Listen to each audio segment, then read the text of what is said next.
दरबार में उपस्थित हुए हैं। जैसा कि आप लोगों ने जो नवधा का कार्यक्रम जो भगवान श्री राम जी के लिए यहाँ मंच लगाकर मंच सजाकर उपस्थित हुए हैं और इस मंच पर आपने अपनी इन बहनों को स्थान दिया, उसके लिए तो सबसे पहले बहुत बहुत धन्यवाद।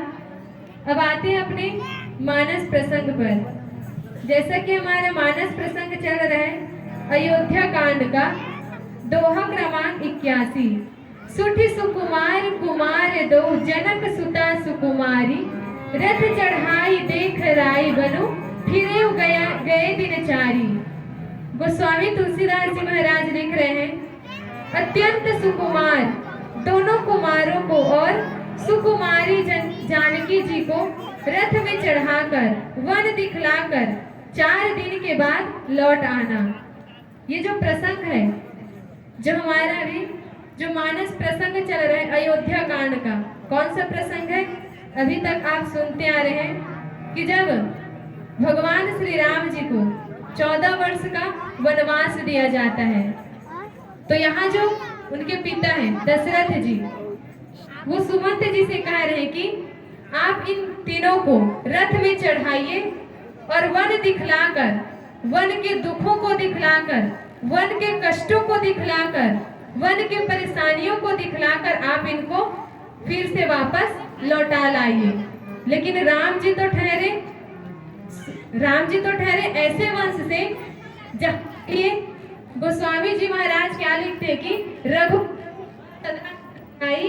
प्राण वचन न जाई, अर्थात ऐसे कुल से थे राम जी कि भले प्राण चले जाए लेकिन वचन नहीं जाना चाहिए, ऐसे कुल से थे।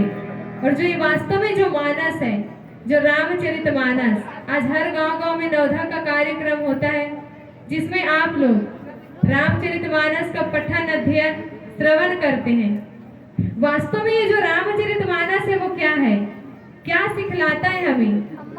जो मानस है क्या सिखलाता है? जीवन जीने की कला। जो आज हम राम राम कर रहे हैं ना, राम जी नाम से ही पता चल जाना चाहिए। हर गांव में नवधा का कार्यक्रम होता है, राम जी के लिए दरबार में लगाते हैं, सजाते हैं। राम जी हमें क्या सिखाए हैं? इसी प्रसंग के माध्यम से जानिए। त्याग, दृढ़ संकल्प, वास्तव में अपना जीवन कैसा होना चाहिए। अगर आप कुछ कार्य करने के लिए निकल रहे, जैसे आज क्या होता है, राम जी को राज तिलक होने वाला था लेकिन राज तिलक ना होकर क्या हो रहा है, वनवास। तो साधारण मनुष्यों को जो हम राम जी को मर्यादा पुरुषोत्तम कहते हैं।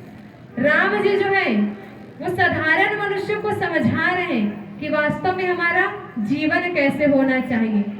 अगर कोई साधारण मनुष्य रहते, अगर आज हमारे ही साथ ऐसा कुछ घटना होता कि हमको मिलने वाला था राजपाट का सुख, शासन, राजा बनने वाले थे और दे दे हमको हमारे पिता वनवास कि घर से निकल जाओ, चले जाओ 14 वर्ष के लिए, तो आज घर घर में क्या हो जाता, महाभारत, युद्ध छिड़ जाता।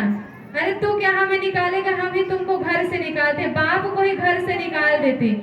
लेकिन राम जी ने जिस प्रकार से राज तिलक को स्वीकार किया, उसी प्रसन्नता के साथ